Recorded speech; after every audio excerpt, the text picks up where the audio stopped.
Hello and welcome to Elbc Newsline, a full hour of captivating news from Liberia and other parts of the world. Today is Tuesday, January 13, 2026. My name is Fabian Pia presenting, and these are our top stories. President Joseph Boyka dedicates modern vehicle showroom in support of private sector growth and job creation. Liberia National Police sent to court former CDC Chairman Moba Mullen and others on multiple criminal charges. This 30-year civil aviation master plan is a strategic framework of system for President Morgan's arrest agenda. Liberia Civil Aviation Authority launches 20-year civil aviation master plan. And in foreign news, more than 200 suspected members of an armed criminal gang in central Nigeria killed in ongoing operations. These stories and much more, including sports, the weather forecast, the news in Liberian English and French. But first, Chris Sau and the news bulletin. President Joseph Boakai has submitted several instruments to the Senate for amendment. The instruments include an act to amend the act establishing the Liberia Anti-Corruption Commission and an act to amend Title 26 Penal Law, the Liberian Code of Law revised to provide for illicit enrichment and that's corruption. Others are an act to amend Part 5 and 12 of the National Code of Conduct for all public officials and employees of government and the Third Amendment of the Asalometa Mineral Agreement. In his communication, President Boakai said the enactment will significantly enhance Liberia's institutional capacity to combat corruption, promote transparency, and foster development. The Liberian leader urged the legislature to give the instruments due consideration to enact them into law. The Senate Joint Committee on Concession, Mines and Energy, Judiciary and Ways, Means and Finance has begun reviewing the Third Amendment of the Asalometa Mineral Development Agreement. It followed the submission of the proposed instrument by President Joseph Boakai Tuesday to the legislature. The NDA framework provides that Liberia is granted the right to establish a multi-user rail regime on a new rail system operating principles. Asalometa Liberia is expected to make an upfront payment of 200 million United States dollars upon ratification of the agreement by the legislature. Under the agreement, Asalometa Liberia will contribute 5 million United States dollars annually for community development within the concession areas. The Liberian National Police Tuesday charged and forwarded stand Chairman Moba Molu to the Monrovia City Court on multiple charges. Police named the crimes as criminal conspiracy, criminal solicitation, riot, failure to disperse, disorderly conduct, and obstruction of highways and other public passages for sitting and congregating in the main streets, thus destroying property as well. Police charge she revealed is that complainant Natham Ahmed, OIC of the Financial Intelligence Unit, stated to the police that on December 17, on board several vehicles sustained cuts as a result of vandalism carried out by protesters of stand. NASA explained that it was believed that when the police ordered the protesters of the civil society group stand to leave the streets, they escaped the shelling and tear gas and ran into the nearby communities. He narrated that during the process, three of the FRA employees were targeted, with protesters who forcibly removed their mobile phones and personal belongings, including numerous checks belonging to the agency. Nassar further narrated that these actions have not only compromised the safety of the employees, but also pose serious security implications for sensitive information that the protesters have made away with. According to the complainant, among those things made away with by the protesters were checks meant to pay employee salaries for the month of December 2025. Meanwhile, Molu has been bailed out by his lawyers. The Liberia Civil Aviation Authority has launched its Civil Aviation Master Plan 2025 to 2045. The long-term strategic framework is aimed at transforming and sustaining the nation's civil aviation sector over the next 20 years. Speaking at the launch Tuesday, Liberia Civil Aviation Authority Director General Julius Dennis described the master plan as a comprehensive roadmap designed to strengthen aviation safety, modernize infrastructure, and build local technical capacity through targeted training programs and strategic partnerships. Mr. Dennis added that the plan aligns Liberia's aviation development with international best practices while supporting sustainable growth across the sector. For his part, LCAA Deputy Director General for Administration Stephen Johnson said the master plan represents a defining moment for Liberia's civil aviation sector.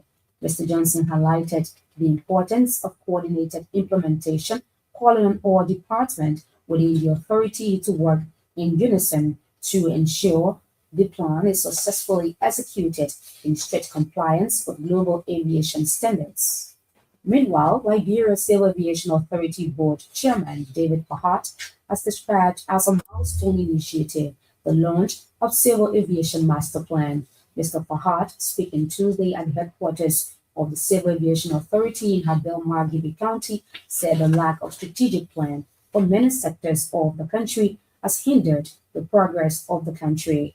He said the plan will move the aviation sector to a new height while at the same time urging the LCAA to work with the airport authority in connecting Liberia to the United States with direct flights. Also speaking, the special assistant to the transport minister, Amos Bobo, said the launch of the master plan is a new vision that will transform Liberia from a transit point to a premier West African aviation hub. Mr. Bobo added that the strategic plan will help in attracting new routes for other international airlines. He said the Transport Ministry will work along with the Liberia Civil Aviation Authority to fully implement the plans, which has the propensity of improving the Liberian economy. The lawyer representing former suspended Deputy Youth and Sports Minister for Youth Development, Councillor Lakia Gu, has commended the Liberian National Police for conducting a professional and transparent investigation in the case involving his client, Bryant McGill. Councillor Gu said the police process was thorough, impartial, and based on facts, clearing Mr. McGill of all allegations due to lack of substantial evidence. He revealed that DNA samples collected from the victim did not match his client and no evidence links him to the alleged crime. The councillor emphasized that Mr. McGill remains committed to supporting efforts to identify and hold the actual perpetrator accountable. Councillor Gould described the outcome of as reaffirmation of due process and professionalism within Liberia's justice system, highlighting the importance of evidence-based investigations in safeguarding reputations and public trust. Meanwhile, former suspended Deputy Youth and Sports Minister for Youth Development, Brian McGill, is calling on national and international institutions to respect justice and due process following police findings clearing him of rape allegation. He urged women organizations, the NGO Secretariat, and United Nations agencies in Liberia to acknowledge the police findings. Addressing a news conference in Monrovia, the former Deputy Youth and Sports Minister also appealed to youth and students groups, including the Federation of Liberian Youth and the Liberian National Students Union, to stand for truth. He called on relevant government institutions to act consistently in upholding justice. The Liberia Revenue Authority, LRA, has announced a total of $848 million in domestic revenue. Making the disclosure Tuesday, LRA Commissioner General Dobo Jala said the collection surpassed the projected target of $804 million, representing an increase of $48 million. Commissioner Jala also disclosed that more than $10 million of the revenue collected came from the Ministry of Transport, noting that the amount is expected to double in 2026. So we've collected more than 804 million, which was our target. Right now, we are at 848 million, and we're still reconciling. What that means is that the number will get to grow bigger. So the LRA attributed the Transport Ministry's performance to its improved understanding of the sector and its continued efforts to bolster government revenue collection. Commissioner Jada further assured Liberians that the government is confident of achieving the $1.2 billion fiscal year 2026 national budget before the end of 2026. And while Commissioner Jala has described the launch of the new automated vehicle registration driver's license system as a sign of progress, reform, and a demonstration of how the country is moving forward, Commissioner Jala believes the new system will make public services simpler and more modern while strengthening transparency and accountability in the license renewal process. He also highlighted the strong collaboration between the Ministry of Transport and the Liberia Revenue Authority. Today's program is not just another program on the calendar. Today is not just about launching the system. Today is about progress. Today is about reform. Today is about how Liberia chooses to move forward. Commissioner Jala maintained that every vehicle brought into the country on the duty waiver will be thoroughly checked. An effort he said will be supported by the Liberian National Police and other law enforcement agencies. The LRA boss, however, stressed that the new system aligns with the government's arrest agenda for inclusive development. The president of the Legislative Press, Emmanuel Colley, has challenged journalists covering the legislature to uphold a higher standard of professionalism and ethical conduct. Journalist Colley wants his colleagues to always be professional in the discharge of their duties in the wake of the reopening of the legislature on Capitol Hill. At a news conference Tuesday in Monrovia, the ELBC reporter admonished his colleagues on Capitol Hill to avoid sensationalism, personal bias, misinformation, and unverified reporting. Legislative press pool comprising accredited reporters covering both the House of Representatives and the Liberian Senate calls on all of these members to uphold the highest standards of professionalism, ethical journalism, and responsible conduct as the third session of the 55th legislature officially begins. Mr. Colley believes such action has the tendency to derail public trust and undermine the credibility and integrity of journalism. Meanwhile, the president of the Legislative Press Pool has called for mutual respect and constructive engagement with lawmakers, staff, and security personnel in line with established protocols governing legislative coverage.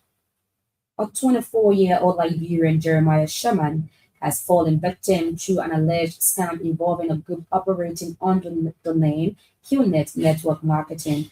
According to Mr. Sherman, he was introduced to the group through his younger brother. He told ELBC Tuesday his brother convinced him that the group was offering a football opportunity abroad.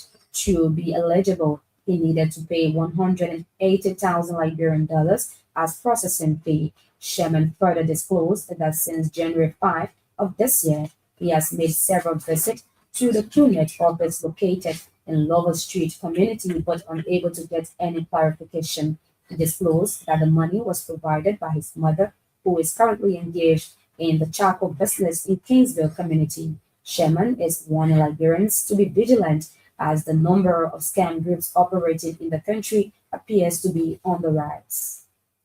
NAMOD Partners for Democratic Development has released its 2025 President's Meter Report, reviewing government's first year of implementing the arrest agenda for inclusive development across 378 interventions. NAMOD Executive Director Eddie Jawolo said the findings reveal slow overall implementation, noting that only 3 interventions were fully completed in the first year, while 165 interventions showed some progress. However, Mr. Jawolo said 76 interventions have not started and 134 interventions could not be assessed due to limited publicly available data.